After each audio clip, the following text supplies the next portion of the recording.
ಶಿವನ ಅನುಗ್ರಹದಿಂದ ಶಿವರಾತ್ರಿಯಂದು ಜನಿಸಿದ ಹುಡುಗ. ತಂದೆ ಚಿತ್ರರಂಗದಲ್ಲಿ ಖ್ಯಾತ ಖಳನಟನಾಗಿದ್ರು.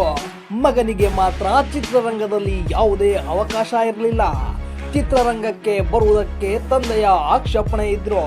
ತಾಯಿಯ ಪ್ರೋತ್ಸಾಹದಿಂದ ನೀನಾಸಂ ಸೇರಿ ಕನ್ನಡ ಚಿತ್ರರಂಗಕ್ಕೆ ಪಾದಾರ್ಪಣೆ ಮಾಡಿ ಲೈಟ್ ಬಾಯ್ ಆಗಿ ಕರ್ತವ್ಯ ನಿರ್ವಹಿಸಿದ ಹುಡುಗ ಇಂದು ಕನ್ನಡ ಚಿತ್ರರಂಗದ ಕನ್ನಡಿಗರ ಅಚ್ಚುಮೆಚ್ಚಿನ ಹೀರೋ. ಚಿತ್ರರಂಗಕ್ಕೆ ಪಾದಾರ್ಪಣೆಯ ನಂತರ ಹೇಗಿತ್ತು ಇವರ ಜರ್ನಿ? ಇಷ್ಟು ಏಳು ಬೀಳು ಸೋಲು ಗೆಲುವನ್ನ ಕಂಡಿದ್ರು ಗೊತ್ತಾ? ತಂದೆಯನ್ನ ಕಳೆದುಕೊಂಡ ಕುಟುಂಬ ಎಷ್ಟು ಒದ್ದಾಡಿತ್ತು. ಶೂಟಿಂಗ್ ಸೆಟ್ನಲ್ಲಿ ಲೈಟ್ ಬಾಯ್ ಆಗಿದ್ದವನು ಕೋಟಿ ಕೋಟಿ ಆಸ್ತಿ, ಕನ್ನಡಿಗರ ಪ್ರೀತಿ ಗಳಿಸಿದ್ದು ಹೇಗೆ ಗೊತ್ತಾ? ವೀಕ್ಷಕರೇ, ಎಲ್ಲವನ್ನ ಸಂಕ್ಷಿಪ್ತವಾಗಿ ನಿಮ್ಮ ಮುಂದೆ ಇಡುತ್ತಾ ಹೋಗ್ತಿವೆ. ನೀವಿನ್ನೂ ನಮ್ಮ ದಿ ರೈಟರ್ ಯೂಟ್ಯೂಬ್ ಚಾನಲ್ಗೆ ಸಬ್ಸ್ಕ್ರೈಬ್ ಆಗದೆ ಹೋಗಿದ್ದರೆ ಈಗಲೇ ಸಬ್ಸ್ಕ್ರೈಬ್ ಆಗಿ ಹಾಗೂ ಪಕ್ಕದಲ್ಲಿ ಕಾಣುತ್ತಿರುವಂತಹ ಬೆಲ್ ಬಟನ್ ಒತ್ತಿ ನಮ್ಮ ಪ್ರತಿಯೊಂದು ವಿಡಿಯೋದ ನೋಟಿಫಿಕೇಶನ್ ಪಡೆಯಿರಿ. ಚಿತ್ರರಂಗದ ಮೇರು ನಟ, ತಮ್ಮ ಅಭಿಮಾನಿಗಳಿಂದ ಬಾಕ್ಸ್ ಆಫೀಸ್ ಸುಲ್ತಾನ, ದಾಸ ಮತ್ತು ಡಿ ಬಾಸ್ ಎಂದು ಪ್ರೀತಿಯಿಂದ ಕರೆಯಲ್ಪಡುವ ದರ್ಶನ್ ತಮ್ಮ ಜೀವನದಲ್ಲಿ ಹಲವಾರು ಸವಾಲುಗಳನ್ನು, ಕಷ್ಟಗಳನ್ನು ಎದುರಿಸಿದ್ದಾರೆ. ಸುಮಾರು 2 ದಶಕಗಳ ಕಾಲ ನಟನೆಯಲ್ಲಿ ತಮ್ಮನ್ನು ತಾವು ತೊಡಗಿಸಿಕೊಂಡ ದರ್ಶನ್ 50ಕ್ಕೂ ಹೆಚ್ಚು ಚಿತ್ರಗಳಲ್ಲಿ ನಟಿಸಿ ಕನ್ನಡ ಚಿತ್ರರಂಗದ ಡಿ ಬಾಸ್ ಎಂದೇ ಹೆಸರು ಮಾಡಿದ್ದಾರೆ. ತಂದೆ ತೂಗುದೀಪ ಶ್ರೀನಿವಾಸ್ ಅವರಂತೆಯೇ ತಾನು ಕೂಡ ನಟನಾಗಬೇಕೆಂದ ನಿರ್ಧರಿಸಿದ ದರ್ಶನ್ ನೀನಾಸಂನಲ್ಲಿ ಅಭಿನಯ ಕಲಿತರು. ಆರಂಭದಲ್ಲಿ ದರ್ಶನ್ಗೆ ಹೇಳಿಕೊಳ್ಳುವಂತಹ ಅವಕಾಶಗಳೇನೂ ಲಭಿಸಿರಲಿಲ್ಲ. ಧಾರಾವಾಹಿಗಳಲ್ಲಿ ಬಣ್ಣ ಹಚ್ಚಿದ್ದ ದರ್ಶನ್ ಕೆಲ ಸಿನಿಮಾಗಳಲ್ಲಿ ಖಳಪಾತ್ರಗಳನ್ನು ಮಾಡಿದ್ದಾರೆ. ದರ್ಶನ್ ಚಿತ್ರರಂಗಕ್ಕೆ ಹೋಗುವುದು ತೂಗುದೀಪರಿಗೆ ಸುತಾರಾಮ್ ಇಷ್ಟವಿರಲಿಲ್ಲ. ಆದರೂ ಹಠ ಮಾಡಿ ತಾಯಿಯ ಪ್ರೋತ್ಸಾಹದಿಂದ ನೀನಾಸಂ ಸೇರಿದ್ರು. ಅಲ್ಲಿ ಇವರ ಮೊದಲ ರಂಗ ಪ್ರವೇಶ ಅಲಂಕಾರ ಮಾಡಿದ್ದವರು ಮಂಡ್ಯ ರಮೇಶ್. ಇದಕ್ಕೂ ಮೊದಲು ಮೈಸೂರಿನ ಜಗನ್ಮೋಹನ ಪ್ಯಾಲೇಸ್ನಲ್ಲಿ 4-5 ಸಾರಿ ಮಾಡಲಿಂಗ್ ಕೂಡ ದರ್ಶನ್ ಮಾಡಿದ್ರು. ತಂದೆ ತೂಗುದೀಪ್ ಅವರು ಆ ಕಾಲದಲ್ಲಿ ಖ್ಯಾತ ನಟರಾಗಿದ್ರೂ ಸಹ ದರ್ಶನ್ ವೃತ್ತಿ ಬದುಕು ನಟನಾಗಿಯೇ ಆರಂಭವಾಗಿರಲಿಲ್ಲವಾಗಿತ್ತು.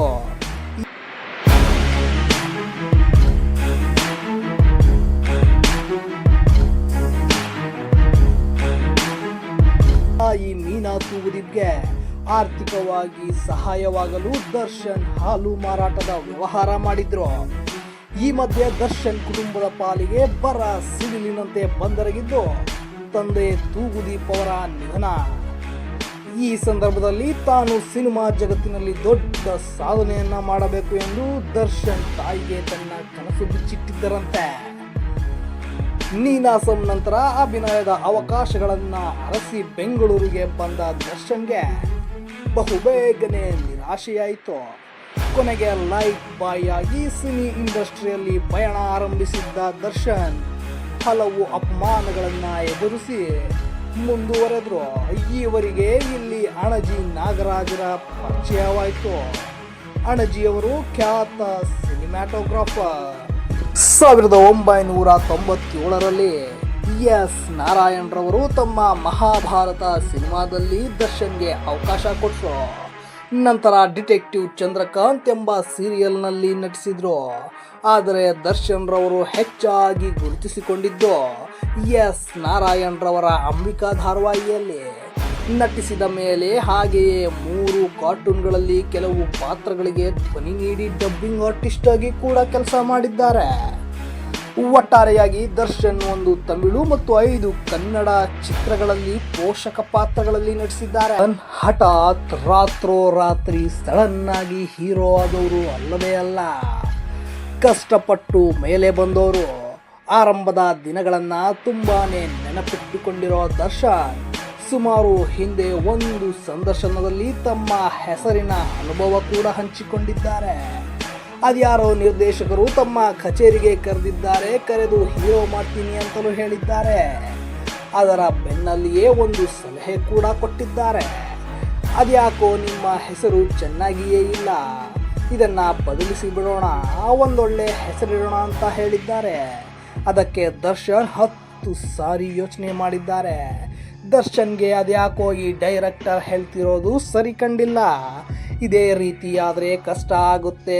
ಎಲ್ಲ ಸಮಯದಲ್ಲಿ ಮಾತಾಡೋದು ಅವಶ್ಯ ಇದೆ, ಹೀಗೆ ಮನಸ್ಸಿನಲ್ಲಿಯೇ ಅಂದುಕೊಂಡು ನೇರವಾಗಿ ಹೇಳಿದ ದರ್ಶನ್, ನಮ್ಮ ಅಪ್ಪ ಅಮ್ಮ ಪ್ರೀತಿಯಿಂದ ಇಟ್ಟ ಹೆಸರಿದು. ನೀವು ನನ್ನ ಹೀರೋ ಮಾಡದೇ ಇದ್ರೂ ಪರವಾಗಿಲ್ಲ, ಅವಕಾಶ ಹೋದ್ರೂ ಪರವಾಗಿಲ್ಲ, ನಾನು ನನ್ನ ಹೆಸರು ಬದಲಿಸೋದೇ ಇಲ್ಲ ಅಂತಾನೆ ದರ್ಶನ್ ಆ ಡೈರೆಕ್ಟರ್ ಹೇಳಿದ್ರು. ನಂತರ ನಿಧಾನವಾಗಿ ಹೇಮಂತ್ ಕುಮಾರ್ ಅಂತ ಇದ್ದ ಹೆಸರು ದರ್ಶನ್ ಆಗಿ ಬದಲಾಯಿತು. ಎಲ್ಲ ಏಳು ಬೀಳುಗಳ ನಡುವೆ 2002ರಲ್ಲಿ PN ಸತ್ಯ ಅವರ ನಿರ್ದೇಶನದ ಮೆಜೆಸ್ಟಿಕ್ ಸಿನಿಮಾದಲ್ಲಿ ದರ್ಶನ್ ಹೀರೋ ಆಗಿ ಪ್ರೇಕ್ಷಕರ ಮುಂದೆ ಬಂದಿದ್ರು. ಅಮಾಯಕ ದಾಸ ಎಂಬ ಹುಡುಗ ಭೂಗತ ಲೋಕಕ್ಕೆ ಎಂಟ್ರಿ ಕೊಡುವ ಕಥಾಹಂದರದಾಗಿತ್ತು. ನಂತರ ಕಿಟ್ಟಿ, ನಿನಗೋಸ್ಕರ, ನೀನಂದರೆ ಇಷ್ಟ, ದಾಸ ಸಿನಿಮಾಗಳಲ್ಲಿ ನಟಿಸಿದ್ರು. 2003ರಲ್ಲಿ ಕರಿಯ ಸಿನಿಮಾ ಸೂಪರ್ ಹಿಟ್ ಆಗಿತ್ತು. ತದನಂತರ ನಮ್ಮ ಪ್ರೀತಿಯ ರಾಮು, ಬಾಸ್, ಪ್ರಿನ್ಸ್, ಸಾರಥಿ, ಸಂಗೊಳ್ಳಿ ರಾಯಣ್ಣ, ಚಿಂಗಾರಿ, ಬುಲ್ಬುಲ್, ಬೃಂದಾವನ ಸೇರಿದಂತೆ ವಿವಿಧ ಸಿನಿಮಾಗಳಲ್ಲಿ ವೈವಿಧ್ಯತೆಯ ಪಾತ್ರಗಳಲ್ಲಿ ನಟಿಸುವ ಮೂಲಕ ಅಪಾರ ಅಭಿಮಾನಿಗಳನ್ನು ಸಂಪಾದಿಸುವುದು ನಮ್ಮ ಕಣ್ಣ ಮುಂದಿರುವ ಸತ್ಯ. ಬಹುತೇಕರಿಗೆ ಗೊತ್ತಿಲ್ಲದ ನಿಜ ಸಂಗತಿ ಏನಂದ್ರೆ, ದರ್ಶನ್ ಅವರು 2000 ಇಸವಿಯಲ್ಲಿ ತೆರೆ ಕಂಡಿದ್ದ ತಮಿಳಿನ ವಲ್ಲಾರಸ್ಸು ಸಿನಿಮಾದಲ್ಲಿ ನಟಿಸಿದ್ರು. ಈ ಸಿನಿಮಾದಲ್ಲಿ ವಿಜಯಕಾಂತ್ ಹೀರೋ ಆಗಿದ್ರು. ದರ್ಶನ್ಗೆ ಈ ಸಿನಿಮಾದಲ್ಲಿ ಚಿಕ್ಕದೊಂದು ಪಾತ್ರವಿತ್ತು. ಸ್ನೇಹಿತರ ಗುಂಪು ಪೊಲೀಸ್ ಪಡೆಗೆ ಸೇರುವ ದೃಶ್ಯದಲ್ಲಿ ದರ್ಶನ್ ನಟಿಸಿದ್ರು. ಕಷ್ಟದ ಕುಲುಮೆಯಲ್ಲಿ ಬೆಂದ ದರ್ಶನ್ ತನ್ನ 2 ದಶಕಗಳ ವೃತ್ತಿ ಜೀವನದಲ್ಲಿ ನಟನೆಗಾಗಿ ಕರ್ನಾಟಕ ಸ್ಟೇಟ್ ಅವಾರ್ಡ್, ಪ್ರತಿಷ್ಠಿತ ಫಿಲ್ಮ್ ಫೇರ್ ಪ್ರಶಸ್ತಿಯನ್ನ ಮುಡಿಗೇರಿಸಿಕೊಂಡಿದ್ರು.